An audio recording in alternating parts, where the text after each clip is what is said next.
In this episode, I had my Canadian friends and colleagues on, Jayson Lowe and Richard Canfield. They're authorized Nelson Nash practitioners, and they host the Wealth Without Bay Street podcast. I had fun. I think they had fun. We enjoyed it. I think you'll enjoy it as well. Thank you for listening, and have a great day. Welcome to the Make It With Life podcast. I'm your host, James Neathery. And as usual, I'm always excited to have guests on. I really like him to be in the studio, or at least the AV guy, the AV ninja. He loves him to be in the studio, and I do too. So there's an open invitation for these gentlemen to come in person to sit down in the studio. However, we didn't have that opportunity today. So I have my friends, Jayson Lowe and Richard Canfield, on with us. They have the Wealth Without Bay Street podcast in Canada. We've been friends for some time. These are stellar men, getting the job done, in my opinion, carrying forth Nelson's legacy of becoming your own banker. And so I'm always excited to speak with them. Thank you, gentlemen, for taking time, making the time in your schedule to come on and speak with us. Welcome. Great to be with you. Yep. Thanks for having us. Yeah, excited. I'm glad that I would have loved to come down to Texas to be there in studio, especially with all the presently during this recording, all of the flooding that's taking place in the 10-minute circumference around my house. He's in a boat right now. The studio is floating right now. My community is not known for being an island. Today, an island. Look at you, an island, on an island. And before we turn the camera on, Jayson, you pointed out your surrounding, or what's directly behind you. I thought that was very interesting. Can you share with us what we're looking at behind you? Absolutely. This is a collection of all of the books that Nelson recommended a person read. In the back of his book titled Becoming Your Own Banker, he has a list of recommended reading. And I was blessed to receive those books as a birthday gift. And it was an incredible moment. And there's so this section of my library and my study here at home is the Nelson Nash library now. And we're just going to continue to add to it. And I'm starting with The Real Key to Creating Wealth, EVA, which is a book that I am literally just going to crack open here later today. And so I've got enough reading to occupy me now for the next couple of years, and I'm quite excited. That's awesome. Somebody really loves you as a birthday present. Maybe I need to share my birthday with them. That's cool. And then where are you at right now? I mean, I know you're at home, but I mean, where do you hail from? Where's your office location? The world headquarters of Ascendant Financial is located in Edmonton, Alberta, Canada. Perfect. And I live and reside in a bedroom community just outside of Edmonton named Leduc, Alberta. Perfect. And then, Richard, where do you live, sir? Where do you hail from? Where do you work from? I know y'all work all over the country and probably, all over North America. I'm just saying, where do you call home? Where do you reside? Where's the world headquarters, Mr. Canfield? For me, presently it's in a wonderful location called Chilliwack, British Columbia. So it's in the Lower Mainland. It's about 90 minutes or so east of Vancouver, which people will be more familiar with. If I look out my window and I could, see through a cloudy day, I would be looking across a river to the mountain range, which is basically the Washington state border. So I live very close to the border. And that's fairly new for me. I've been out here, not quite for 2 years, but I'm from the Edmonton zone where Jayson is. And so, my heart will obviously always be back in Alberta, which is kind of like the frozen Canadian Texas, I would say, for the most part. And, but being here has been great other than at the present current weather conditions. We've got a bit of a state of emergency in the local area, but my power's on, my internet's on, so we're good to go. Yeah, perfect. So, and like I said, I appreciate y'all coming on. Y'all are, just salt of the earth people. And I know that I've been a guest, y'all been a guest previously, I believe. So I don't want to necessarily cover the same background, but, the listeners don't necessarily listen to each episode, as it's released and what have you. So different people come in to your podcast and my podcast at different times. But I do kind of want to go back. I want to hear from each of you how you individually were exposed to this idea that you could become your own banker. All right. And if we can kind of go from there, because, we meet somewhere along that path but I would like for our listeners, your listeners, and that your listeners probably already know, but, repetition is okay. So. Absolutely. Yeah. If I may, it was July of 2008, and my wife, Rebecca, and I had moved back to Canada. We spent a few years living in Riverview, Florida, just south of Tampa. And of course, we made friends and acquaintances there. And when we moved back to Canada in 2008, in July of that year, I was invited to attend a conference that was being hosted in Las Vegas. And it was a group that were discussing what was named the BOSS system. I had no earthly idea what becoming your own banker was, the infinite banking concept. That was not mentioned or described in that way at this conference, but it was a 3-day deal. It was only US licensed life agents that were there. And after that 3-day period, I came back to Canada and I began to research what I had, because the mechanics, the process itself was discussed. The tool that's used to implement it was discussed. And so I came back to Canada to start do some due diligence in meeting with any life company that would take a meeting with me to have me ask these questions. I was a complete unknown in the industry at that time. And then I had suggested to Richard that he read a copy of Nelson's book, Once We Discovered Becoming Your Own Banker, in writing, and that completely transformed and changed everything. Richard read the book. I don't want to steal his thunder. He'll share his story, but we did not meet Nelson until February of 2012 at the annual Infinite Banking Think Tank Conference, which is where we first met you as well, James. And that blossomed into a relationship that has flourished since then. And it's so amazing. If I had not taken the gentleman's name was Matt. If I had not taken Matt's phone call to go to this event, because he said, listen, hey, we're going to learn about this BOSS system and how to use whole life insurance and how to borrow against it and all these. And I said, okay. And he said, just get on an airplane. What else are you doing? It's July. Come to Las Vegas. I mean, it would be 8,000 degrees Fahrenheit there.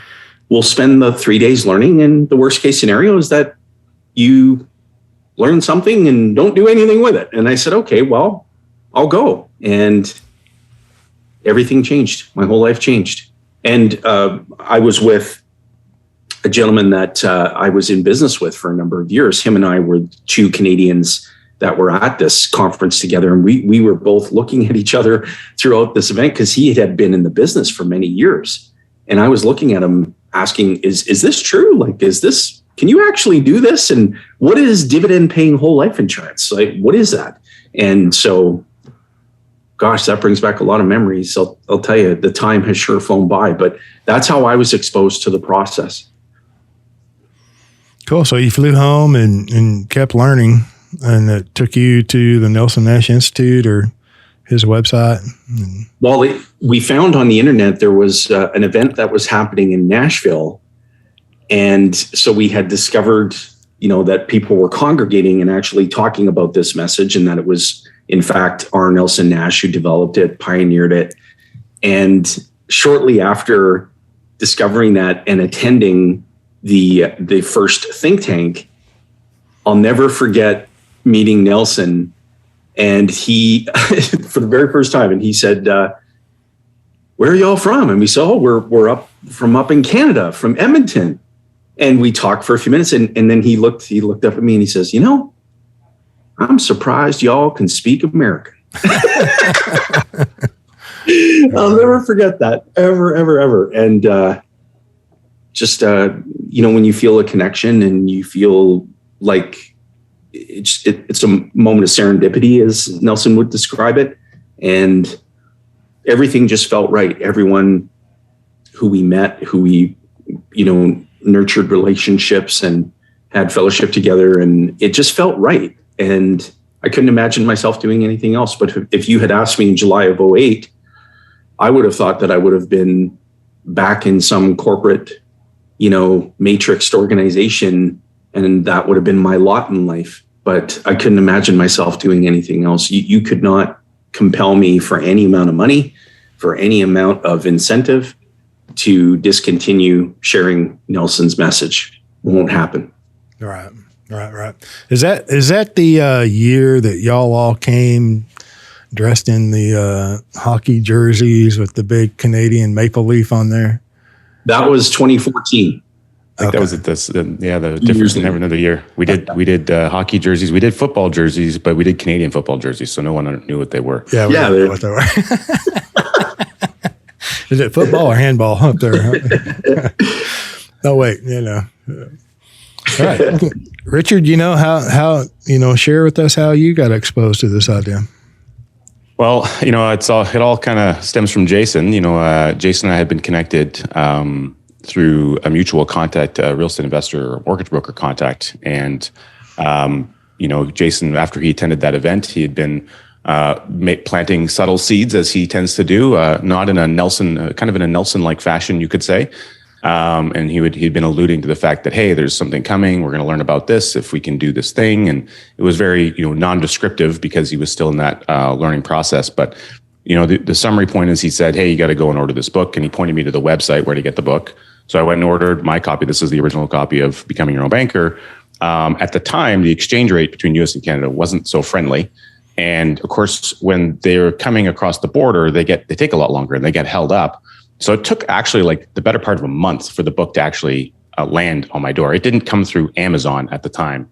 I think I ordered it directly off the website. And so, and when it landed on my door, I think it was the net cost ended up being about $50 Canadian, which is like, I think it's like that's an ice cream cone in the States somewhere. So the end result is I finally got the book. It was the early summer of 2009. And at the time I was involved in real estate. I was a realtor and I've been doing a number of different things. I'd left a previous career as an electrician. So I'm very good with tools and things. And when I was reading the book, it took me a while to get through the book because, it was a very busy season. And when I was done, I was left with the feeling of unease. I was very, basically I had a chip on my shoulder. I had a chip on my shoulder for quite a period of time. It was a good 30 days, 45 days. And I just found that I was a little bit, snippy and snarky with people. I couldn't quite pinpoint what it was. And then it finally connected and dawned on me. I was aggravated because for two reasons. One, no one had told me what was in the book. So that bothered me because at that point in time, I had heavily invested in myself and my personal and financial education and development. I've been attending real estate courses and conferences all over North America, weekend programs, week-long programs, a lot of personal development. At the age I was pretty well exposed to things that were, I guess, the stuff that most people in the nation, US or Canada aren't familiar with because they don't usually invest that time and energy. I probably spent about $40,000 to $50,000 on my personal financial education before the age of 30. And not a single one of those gurus I'd met, none of those people, none of the financial entertainers, nobody had told me the information in this book. In fact, most of the information they told me counteracted this book to a large degree.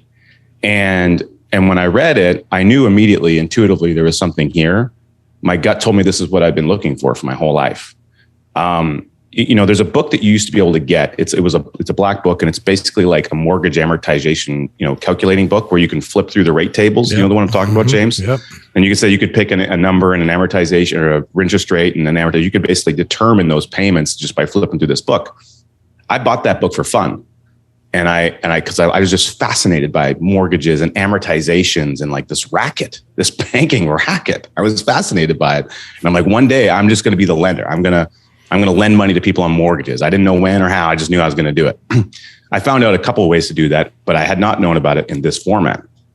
And so I had this, I was a bit angry. I had this chip on my shoulder and I was being snarky with people. And then what really dawned on me is that the reason I was upset is I knew in order to teach this message, I had to go and get an insurance license. And that I found that upsetting because I didn't understand what that really meant other than that I would have a governing body that would be required to license me. And that I found that upsetting.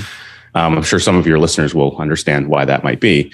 And so I was really like kind of holding off on that point. I'm like, is there another way I could go about doing this where I don't have to maybe go and get licensed by some governing agency and have the oversight and things? Turns out it really, really wasn't. But when I'm a guy like steak, and when you go to a steakhouse and the service is good, the food's amazing, everything comes out cooked to perfection the way you want it. It's great atmosphere. It has all the components. You leave that environment. You had a great time. You shared some laughs with some people, a wonderful meal. Boy, you really want to tell someone about it. You don't hide that information from the people you know and love. You don't say, you know what? No, that was the worst steak I ever had. Don't go in there. Nobody does that. No, they tell everyone and they rave about the steak and they rave about their experience. And they tell all their friends and their family and everyone that they meet on the street, if they like steak, you should go and check this out. Well, to me, this is like financial steak. And so I'm not going to hold that information inside. What kind of a person would that make me out to be? I just couldn't comprehend the idea of not sharing what I now knew. Because if I know it and nobody had told me, which means a lot of people don't know it, what kind of a human being would I be if I'm not prepared to share that with others? I just couldn't connect with it. And it felt so out of place. And I'm like, okay, I guess I got to go get that license and invite the governing body into my life so that I can go about teaching this message and learn how to do it. And that's how it all kind of came about. Well, I want to know where the steakhouse is, number one, that you're raving about. And then $50,000 of self-improvement, self-education. And then for another $50, you find the truth. Well, I love that. That's exactly what I tell people. For $50, I got a better financial education than the $40,000 to $50,000 I'd spent in the 10-year previous in my life. Yeah. That's exactly what I say. Yeah. Yeah. And I don't want to disparage that. Us, the individual, we are the best place to invest, no question, in ourselves. And, maybe without spending all of that previous money and time and education, the message might not have been received. I don't know. And it wouldn't have led me to the people and the contacts, the connections that, of all that capital spent. There was some great knowledge, things that I've retained a lot, and it's been very helpful even correlating with what I learned about IBC and our constant education there. But what's been more important has been when you go to an event, like the annual Think Tank conference, the reason for going there isn't because of the information you're going to learn. It's because of the connections you're going to make. It's because of the relationships that you have not yet built yet, and that what they might turn into. And present company completely included, we're looking at all those exposures and experiences that I had, really rapidly increasing my level of network capacity and relationship building. And then many of those relationships have turned into, clients today, people that, practice IBC, but it also led me through the bouncing ball that landed me to be connected to Jayson. Had it not been for those networks and for those people, I would have had the introduction, which led me to forming a business relationship with him, which then took me to Jayson saying, "Hey, Richard, you got to go buy this book. Like, don't come back here if you don't buy this book," basically. And, some of the best advice that I ever received was to make that decision and to take action on it. And how many times do you make a recommendation to go buy a book or go do something and people say, "Oh, that's a great idea," and then nothing. Right. Yeah. So if it wasn't for Nelson, none of us would have met, right? If it wasn't for him and what he did, we would have never made a connection. So I agree with that. I like that analogy of, it really is, you don't know who you're going to meet and you don't know who they know that you don't know that you'll have an opportunity to be introduced to. I mean, isn't that a wonderful thing about life? You just don't know who you're going to meet and all the great ideas and things that you can share. It is a beautiful thing. Yeah. And then just like the Nelson Nash Institute think tank, just being around like-minded people, iron does sharpen iron. And, and that's why I show up. I want to learn and I want to meet people and I want to, see my old friends or regular friends or, acquaintances and get caught up because we're really, in the financial world, I mean, we're dang near on an island. The whole financial world's saying one thing, telling everybody, their customers, clients, the general public, to do something that the financial world is going to benefit from greatly. No question about that. And I'm not saying that that participates in the norm of the financial construct is going to be harmed. I'm not saying that at all. But dang, you can do so much better, so much quicker if you just control the banking function that nobody talks about. Both of y'all have referenced that. No one talks about the banking function. No one. And how simple is that to learn?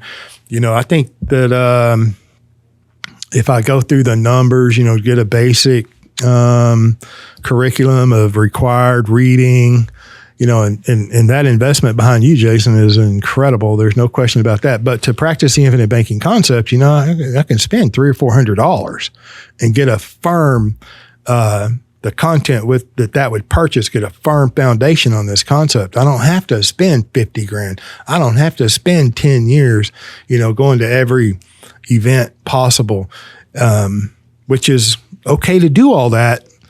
But a firm foundation for under $500 US, what is that, 1,000 Canadian? Yeah. Some years it's 2,000. Right.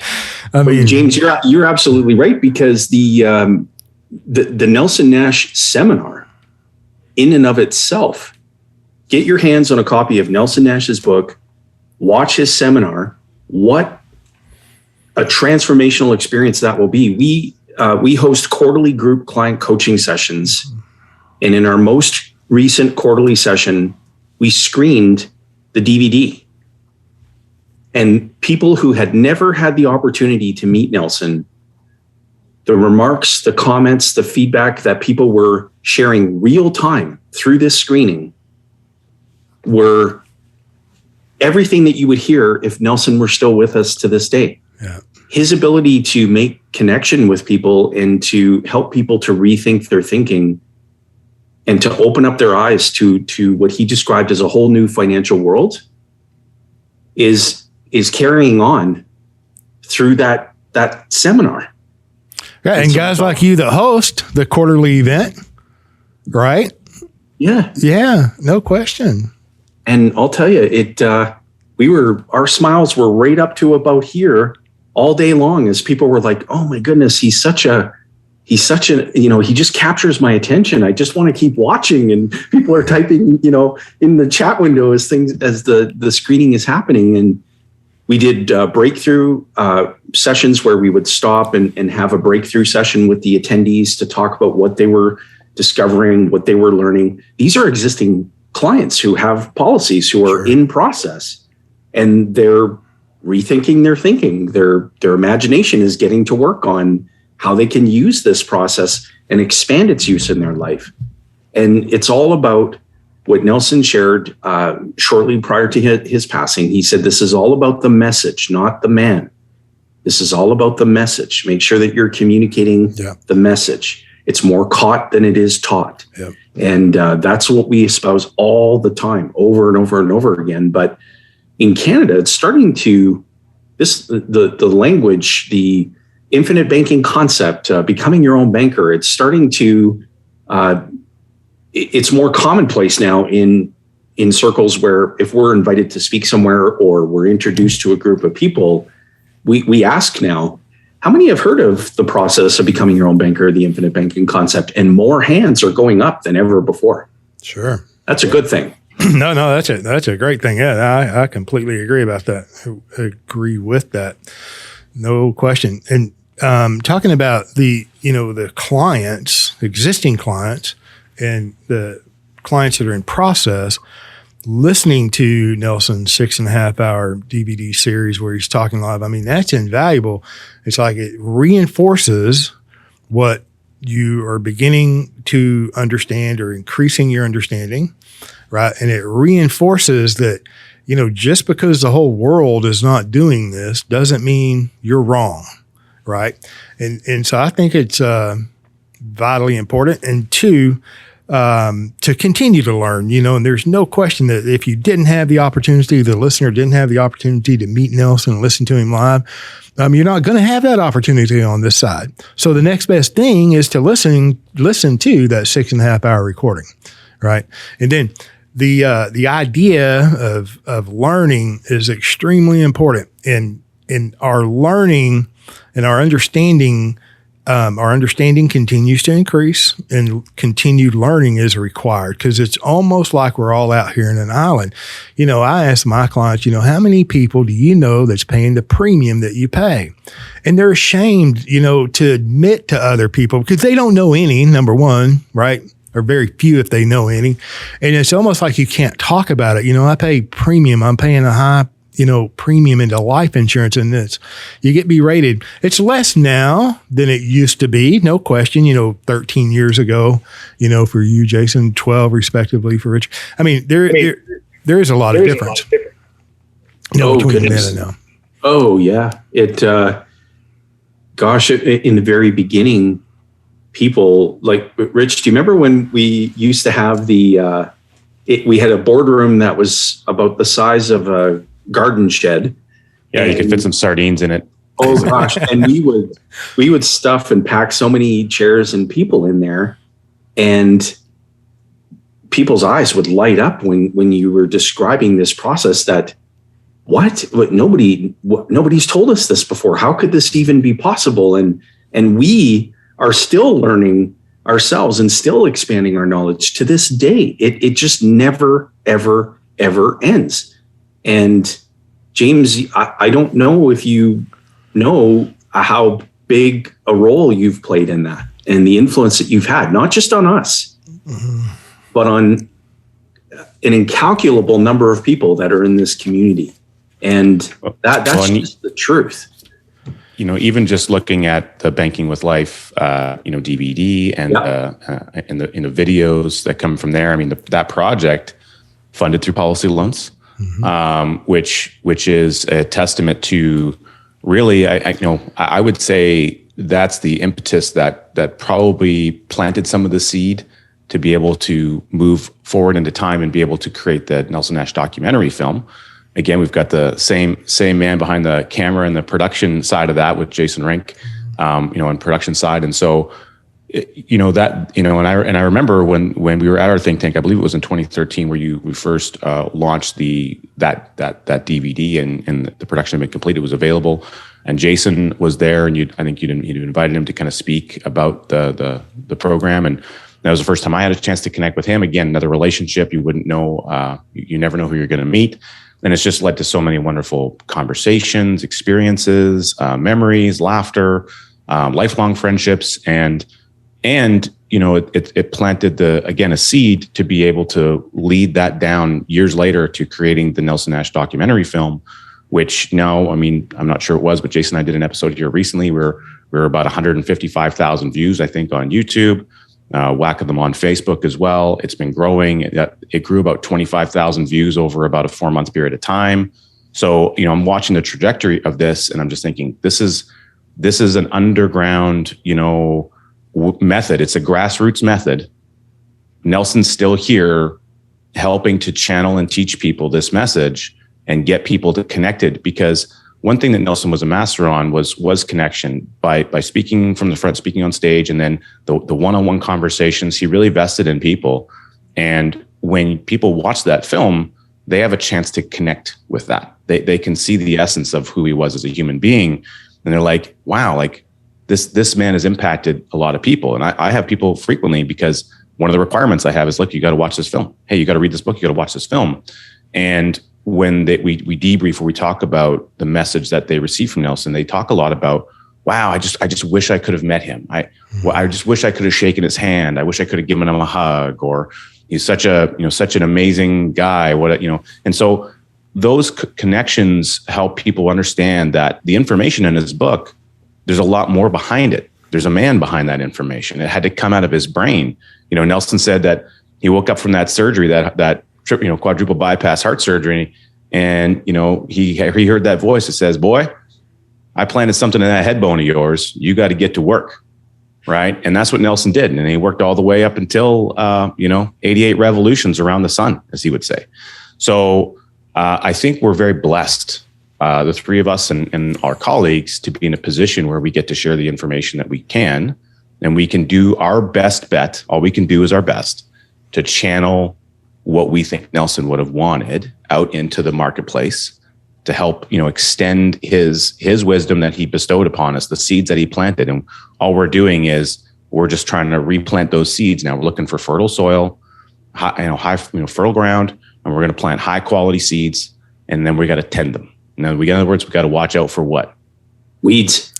Got to watch out for weeds. Pests. Yeah. No, thank you. I appreciate that. And I agree with that. Talking about what was available, 10, 15 years ago, 12, 16, whatever, compared to now, if you wanted to hear Nelson, you had to go somewhere and, you had to register, you had to pay to travel and all that. And then either over one day or 2 days, a 10-hour presentation. There weren't, 100 podcasts or videos on YouTube at that time. And so, and I want to be clear here. I want to say that this idea of learning and continuing to learn, I know that back in the day, y'all were doing boot camps. You allowed me to attend. I went up there and attended, and I was very appreciative. I think Winnie and Richard have been down to some of ours or one of ours. But today, the listener can go onto YouTube, and there's tons of videos, right? And there's tons of podcasts. And, and I agree with y'all, and I agree with the idea that everyone should listen and watch. Everyone should personally purchase and own the 6.5-hour DVD set that is available at the Nelson Nash Institute. Okay. That cannot be replaced, right? But upon that foundation, it's his book, Becoming Your Own Banker, the second book, Building Your Warehouse of Wealth, how privatized banking really works, and others. But podcast, and then there are also resources, audio and video resources available at the Nelson Nash Institute. In addition to that when we have clients and prospective clients, people going through the process, they're looking at all of these things. And as soon as you click on anything in social media, whether it's Facebook or Twitter or whatever, you're inundated, right? And everything that you're inundated with is not necessarily worth listening to if you're at the front end of learning this idea that you can become your own banker. Right. And I'm saying all that to say this. There's a pretty short list of podcasts that we encourage our clients to listen to. And yours, of course, is one of them, The Wealth Without Bay Street.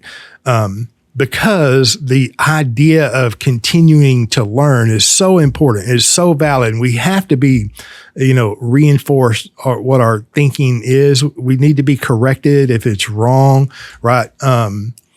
And I think that's an important part of learning, that our clients are going to be inundated, and they are inundated anyway with all of these things out there on social media, and I'm not saying that you should hear both sides of every story, in my opinion, right? The right, the left, the good, the bad, whatever, however you want to classify them. You should hear both sides of the argument. No question about that. But you should get a firm foundation at the well, at the spring.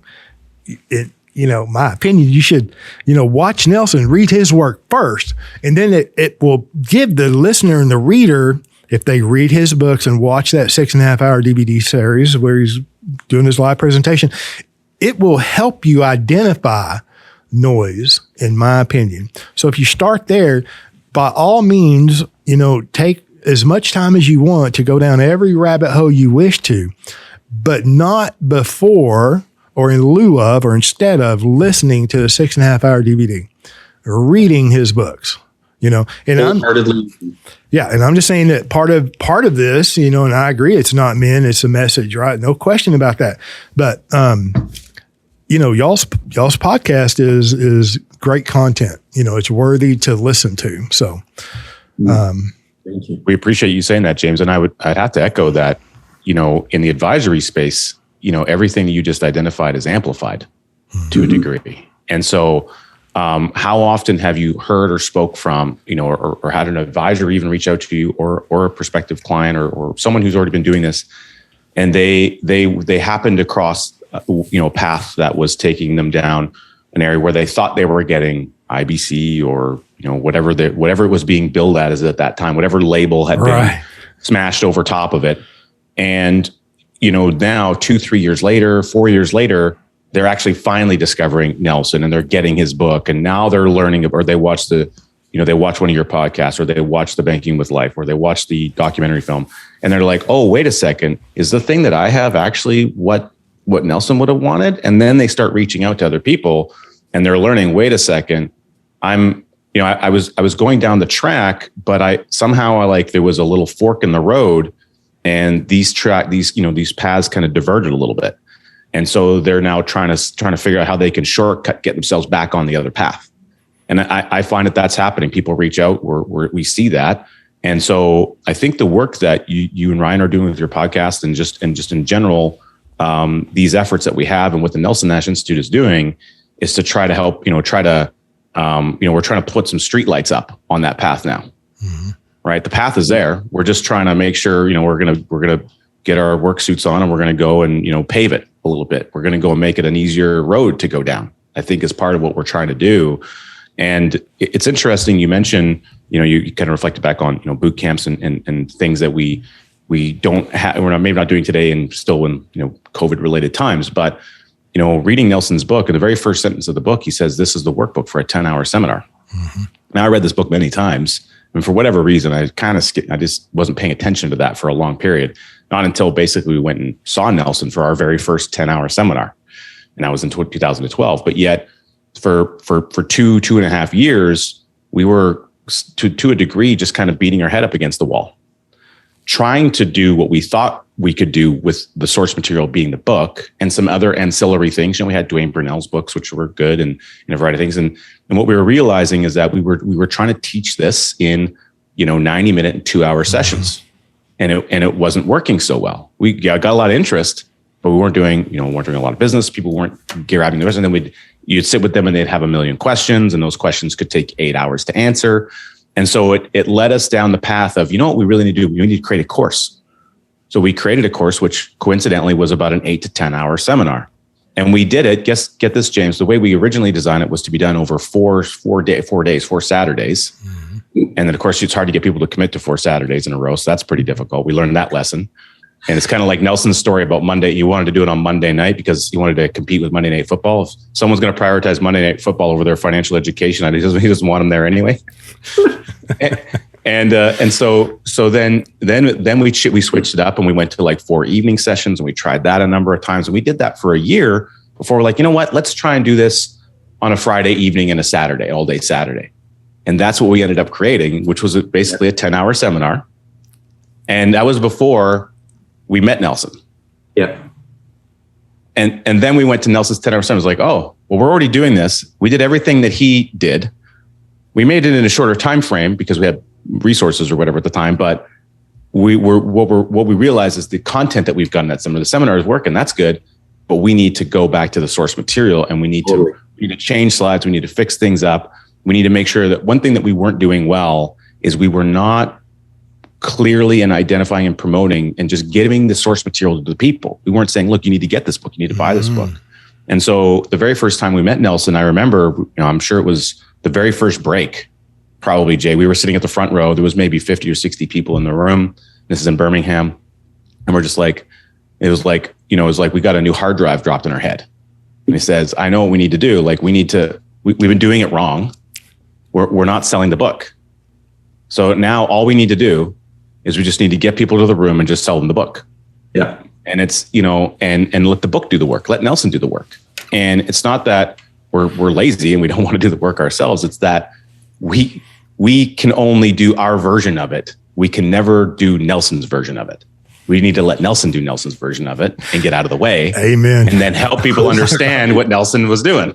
Precisely. And the other element to that, James, was that you could almost watch now, you could watch an advisor go through their journey if they're really truly embracing Nelson and the fact that he pioneered this, developed it, and understand how we have to describe the problem, because if you don't understand the problem, the solution just won't matter to you anyway. And at one point in our journey, we were so fascinated by the solution. That's where we placed all of our focus. Right. and we were always talking about the tool, and look at the illustration, and look at, if you put this in, look at what you get out. And it was all that stuff that if the person didn't understand the problem, once the excitement wore off, then they didn't understand. The solution just didn't matter to them. So Rich, you can almost pinpoint this to the day when you and I had a conversation. Like you were like, Jayson, what's the matter with you? Like, what are you so worked up about? And it was like Nelson, I could just hear him. You got to stop all this other stuff. Get the message out there, and don't do anything. Don't try to persuade or compel somebody. Let them catch it, because once they catch it, they'll know exactly what to do. And I can't remember the last time that I focused on an illustration. I just don't remember the last time I did that. And that was a huge lesson learned for me. Mm-hmm. And talking about it right now gives me goosebumps, because Richard was like, okay, can you maybe just expand on that? Because like, this is a complete 180 degree turn. Like, what are you talking about? And it's like, Rich, this is frustrating me.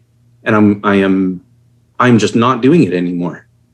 Like, we're going to do things differently. We're going to focus on the problem, and then we'll talk about the solution. And everything changed. And going back to my original point, is that if you follow a new advisor's journey through this process, you can almost see, it's like a replay of your own journey, where you're like, oh, okay, they're at that stage where, they're super focused on the companies and the illustrations and all that other stuff that just, for heaven's sakes, doesn't matter.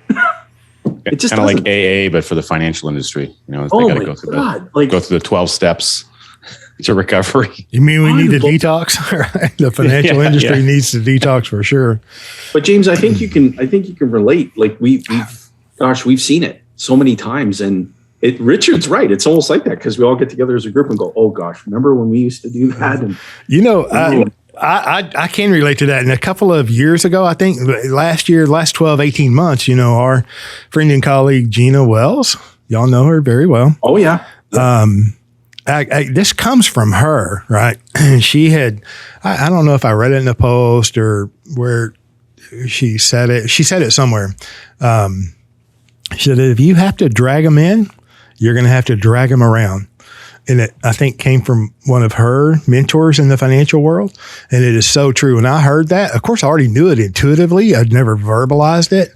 But it's right in the same vein. If you've got to drag them in, if they can't catch it and you're trying to teach it, you're going to drag them in. And if you have to drag them in, you're going to have to drag them around. And so, and then you take like young Mr. Griggs and some of the young guys that I'm surrounded by, they're years ago, they're like, James, just, release this on YouTube. Some of these videos that we had recorded in some presentation I'd done somewhere at a real estate event or something. I didn't record those to release them on YouTube.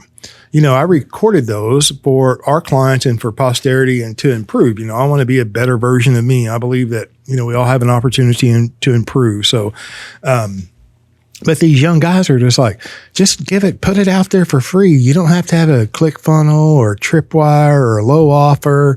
Just put it out there. And it was so foreign to me. I'm going to put all this content. I've got, 30 years wrapped up in, not at that time, but 15 years of experience personally in the financial world, and then everything that I've learned from Nelson and all of the time, effort. And you talk about spending money, $50,000 on my education. We all have spent a lot of money on our education, right? And then to put it out into the big wide world, at free, and then you're gonna bring scrutiny upon yourself. How do you look? How do you say that? What are you saying? You don't even speak proper English, and I get all that. And a little bit of vulnerability there. And then a little bit of like, no, that's too valuable just to give it away for free. However, I got past that, begrudgingly probably, right? So they drugged me into that, right? Here, just put it out there. But it's a paradigm shift in thinking, right? It's like, who is the people that are attracted to me, you, y'all, Ryan, are the people that you resonate with. It repulses the people that you don't want to work with or engage with anyway. You might not align with them, or they would align better elsewhere. And it's so, what a weight off of a financial individual's shoulders of how am I going to, put the message out there. And you just put it out there. You, each of us are individuals. You, the listener, you're an absolute unique individual. You have, an absolutely unique story and experience.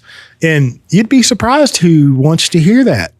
You'd be surprised to know who that your message can resonate with and help, right? Without any idea of compensation or reward or return. It's like nature takes care of all of that. Nature takes care of everything. If you're doing what you're supposed to be doing, the results take care of themselves, whatever they are, health, financial, whatever. It's quite liberating, quite freeing. It was for me. And so now I don't drag anybody anywhere. I don't have to drag anybody anywhere. And it's like, wow, talk about labor saving. Wow. I don't have to drag them in. And they don't have to be dependent upon me or some squiggly lines. Y'all heard it as many times as I did. It's like, man, if you got to draw all those squiggly lines up there, it's like you're not able to convey the message very well. Very true. But it reminds me of iPencil a little bit, the harmonious chaos that is created and all the effort that goes into the creation of a single pencil. And Nelson, he would always say, well, based on his statistics, and I don't think that they're far off even today, is that, for someone in the financial industry or the insurance business, it's going to cost roughly $250 to acquire a client. That's through, coffees and lunches and gas and fuel and, all the different pieces that you need to operate your business, and then just kind of spread out amongst, the people that you meet with, because not everyone that you meet with is going to become a client. And that's the way it should be. You only want to work with certain people, and those people don't only want to work with you. But he said, look, rather than doing that, wouldn't you rather spend $0 to find out if you've got, a suspect or a prospect or whatever you'd say? And it's like, look, hey, do you ever have the gut feeling there's something fundamentally wrong in the financial world we live in? Yeah. Give me $20, buy this book. That's what he would do, right? That's exactly what he would say. Yeah. and he's like, well, I learned this the hard way, and I've trying to channel this into other advisors, and I don't know if it's getting through, but I'm happy to share it here. And even for people who are watching that are your clients or people who just love tuning into your podcast, is often we just want to share the message. Maybe you were like me, and you really resonate with this information in Nelson's book and the principles and the things that James is teaching. But, you got a career, you got your thing going on, you got your business. You don't want to go and change all that and go get into the insurance industry. Totally understand. Maybe you don't want a government license like I didn't, but you may still want to share the message. So one of the best ways to do that is to get the book into people's hands. But the problem comes in is when you give that book away. And what you're doing is, and this is one of our teammates, Zarblo, he says, would you agree there's no value in free? In this case, like a lot of people, they when you pay for a book, they'll read the book. And I used to give this book away a lot, and almost, very few of those people that I gave the book away actually read it, but almost everyone that's purchased the book has. And so even for my clients, I'll say, they want to start sharing the message of the book, say, great, don't give the book away. You got to sell it. You got to sell it to people. I will send you copies, and I'll send you, 5 or 10 copies if you will agree to me in a verbal contract that you will sell those books and you take that money and do whatever you want with it. But I refuse to let you just give those books away. You can rent them. You can rent them for $5 a week. And remember Blockbuster? You could go rent a movie for $5 for 2 or 3 days, a new release. But when you went back and you returned the video, they didn't give you your $5 back, did they, James? No. So if you're renting the book for a week, keep my book in good copy. Don't get coffee on it. Don't spill, Slurpees and stuff all over it. and you don't get your $5 back. No, I rented it to you. You didn't want to spend $20, so you got $5 to borrow it. Now you want to go buy it? Okay, I'll show you where to go buy one. You keep that $5. You're hard, Richard. You're hard. Works. You're hard, sir. And I agree with both of you. It's like Nelson Nash became an agent, a licensed agent, life insurance agent, in 1964. Previous to that, he worked in the forestry industry. He was an Austrian economist, and he was a real estate investor, right? So he didn't print that book until 2000. Right, now you think of all of that experience, all wrapped up into an easy read, 92-page book. There's no way that I could convey that in an hour or 90 minutes or even 10 hours. So I can take a crack at it in 10 hours. But it's like, you can't give that message the way Nelson wrote it or delivered it in a shorter time frame. So I'm in complete agreement. And then if I would say back when I would sell books, because I did the same thing. I gave a lot away, and then I was selling them. I'm like, here, read this book. So give me $20 and read the books. I'm like, you can read, can't you? I would not leave that out. But my point here is that if someone today is interested, are you really interested? Because if you really are interested in this idea, then you wouldn't have a problem reading that book or the second book or spending the money, to own the 6.5-hour DVD. You look across the world, across North America and all the real estate investment groups, how many thousands and thousands of dollars is spent learning real estate from every mentor and guru in the real estate industry. And I'm not disparaging that, but if you'll spend $2,500, $10,000, $2,500 a week, whatever it is, $50,000 in your case, won't you spend $300 here? And if you won't, perfect, no problem. You don't care, I don't either. Right. But if you care, then I care. Because I'm kind of like that, Richard. If my clients want to give away books, it's all them. Right. And I'll supply them books, but they would be better served selling it. But because, like you said, if somebody pays for it, there's a little bit of a vested interest in at least reading it.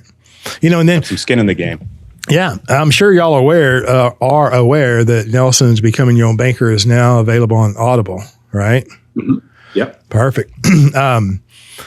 I've been as giddy as a schoolgirl. I just discovered that a couple of weeks ago. I've had an Audible account for a long time, but I just got my first book, and it was Nelson's Becoming Your Own Banker. And I'm kind of going back to what you were saying earlier. You can hear Nelson, in your mind, and even when you read the book. I'm listening to this Audible version, and it's professionally narrated, and I'm listening, and it's very cool. Talk about goosebumps. I'm listening to this man narrate Nelson's book, and as he's narrating the book, in my mind, I'm hearing Nelson's voice, and this is where he would tell a story, an analogy, an example, and it's been fun, and it's been a kind of a journey down memory lane, listening.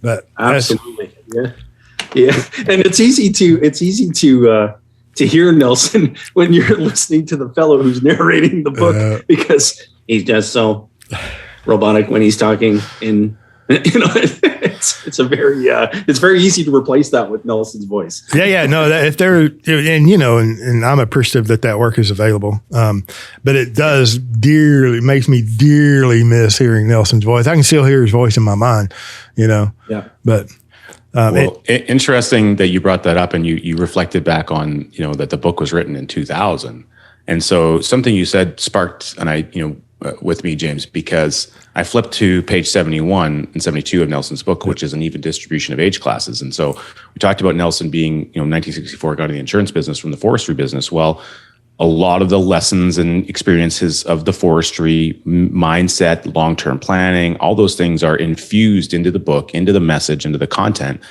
And really, so we're in 2021 at the time of this recording. We're peering around the corner looking at 2022. And the book was written in 2000. It was finally published. And so we're at a 20-year time frame, basically, in the even distribution of age classes. If we just think about the work of the book, And we talked about all the other resources that are becoming available. And we just think now about, in Nelson's book, he's talking about how long does it take to really plan to grow a forest for the purpose of generating revenue and creating a business out of that. And you really got to think long range. And so here we are 20 years later from this book, being released, where nobody knew about it, self-published. Now it's sold over 500,000 copies worldwide, which is an absolute astonishment for a self-published book, like amazing. And we are actively, channeling Nelson's message to our best ability. And I see how there's more people getting interested in the message, more clients, more people, more content. And it's like, wow, it's like we're living, a bit of that distribution of age classes in that 20-year time frame. And so that means there's new people who are going to be coming into this business. They're going to get good mentoring, good coaching. There's other people that are, going to be able to receive the message, I think, and convey it in a better way with the resources that are available.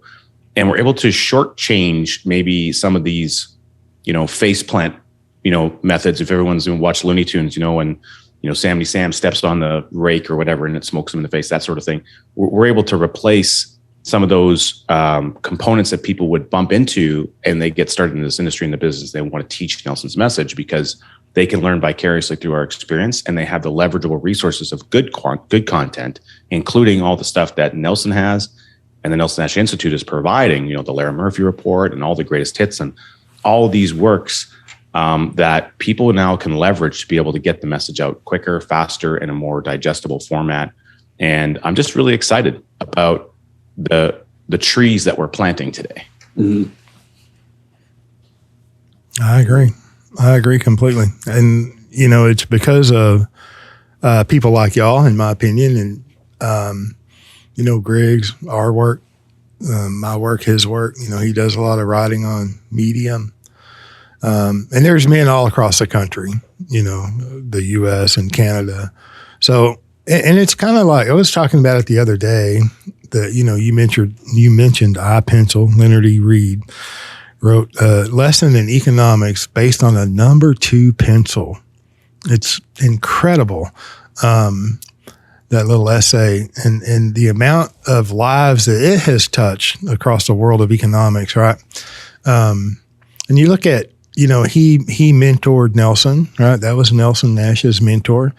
He also mentored Ron Paul, and he mentored other men as well, right? These are not the only 2 men that Leonard E. Reed mentored.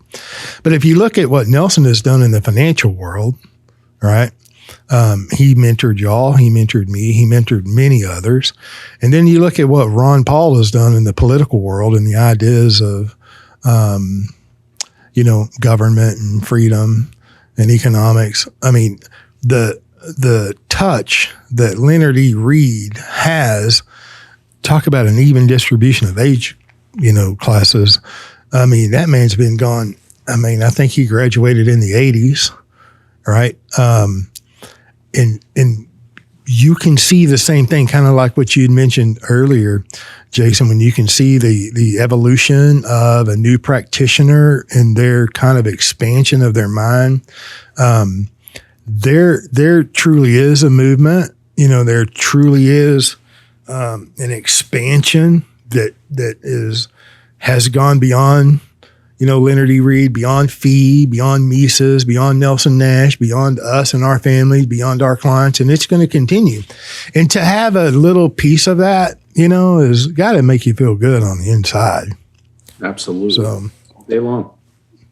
Yep. All right, gentlemen. So what else? We've been going almost an hour. I mean, I don't have any time limits, but I know y'all are busy, and I appreciate you carving out time in your busy schedules. I truly do. Do y'all want to make any closing points or share anything in particular? I would just say, if we could express to your listeners and your viewers on the YouTubes that they're in good hands. You're getting the right information from James and from Ryan, and we've been blessed to know James for many years and Ryan for the past few, and our association will only continue to grow, and it's nice to be among good company.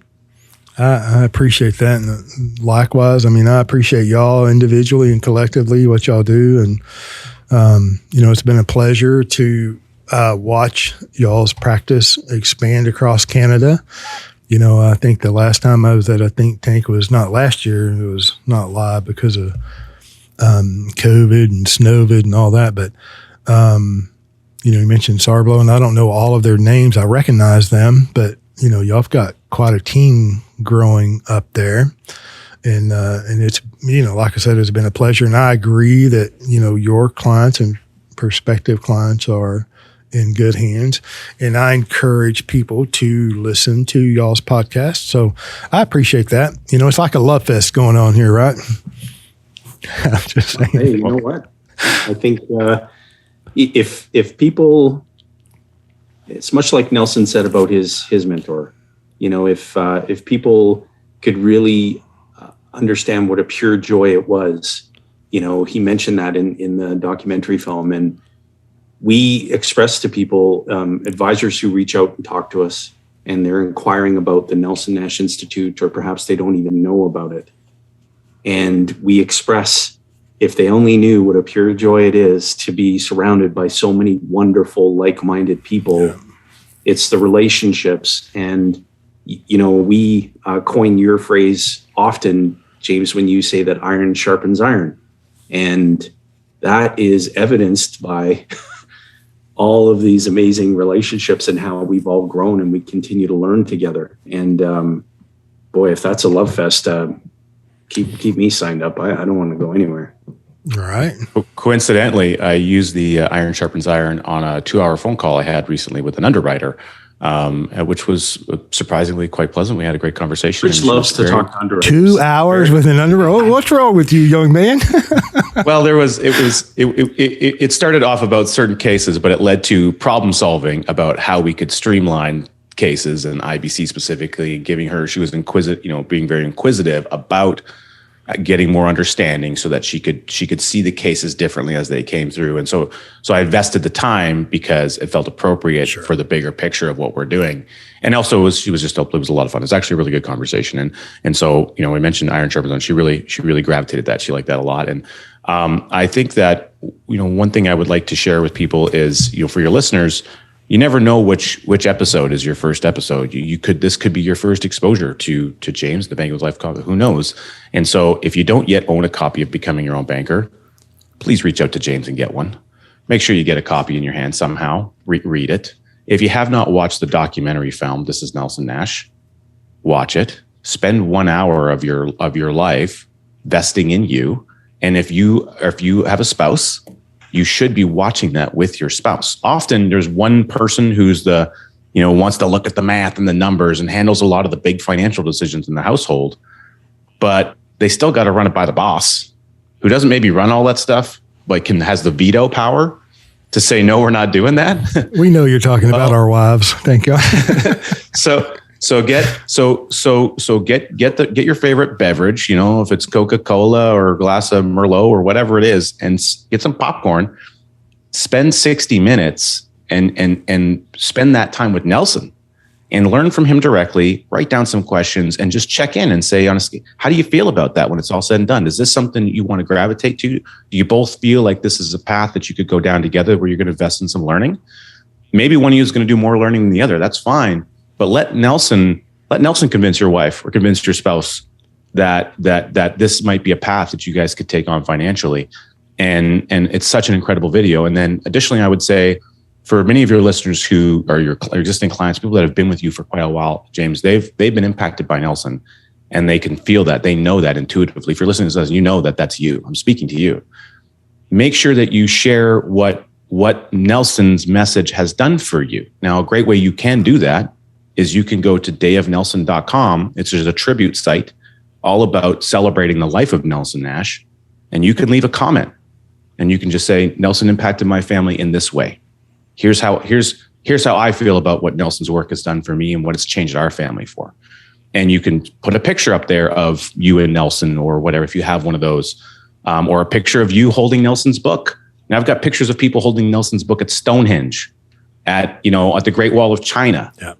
So, there's things you can do to kind of commemorate that and keep it alive. And I think that those little components of support, that goes a long way to helping other people recognize and understand that this isn't about whole life insurance.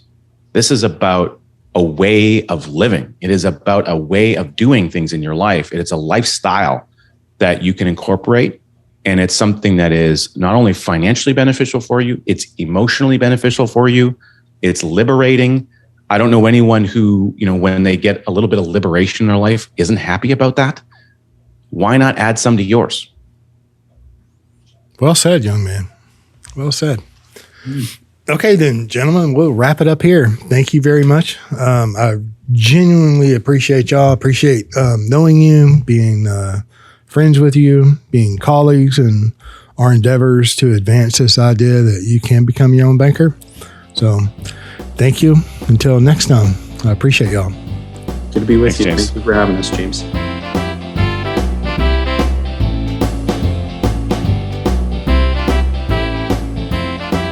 Thank you for joining us on the Banking with Life podcast. If you're watching on YouTube, make sure to like and subscribe and click on that little notification bell. Otherwise, join us on Apple Podcasts and Stitcher for weekly content.